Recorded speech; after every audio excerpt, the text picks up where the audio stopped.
سال جاری درباره فعالیت مرکز تاجیک و تاجیک زبانان ولایت سمرقند خیلی سال خاطرمان بود، چون که از آغاز سال ماه مرد برای مرکز تاجیک و تاجیک زبانان سمرقند و نیز در دیگر مرکزهای ملی ولایت سمرقند خانه درستی سپاریده شد که این برای پیشرفت کارهای مرکز خیلی امکانیت‌های وسیع بود و ما از سال 2021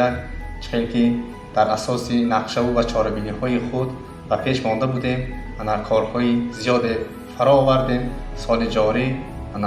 شب‌های ادبی و خاطرمان بسیار ادیبان فرهنگ سمرقند را ما گذرانیدیم و من از فرصت استفاده برده تمام سمرقندیان را، همدیاران عزیز را با فرارسی سال 2022 تبریک و تهنیت‌ها میگویم و برای آنها نیز موفقیت‌ها، زندگی سربلند خواهانم. بگذار سال آمده ایستاده، سال 2022 برای همه ما و شما سال بخت، سال سعادت و سال خاطرمان باشد. مخلصان صدا و سیمای سمرقند را میخواهم که باز در سال 2022 و با تلویزیون STV و صدا و سیمای سمرقند باشند.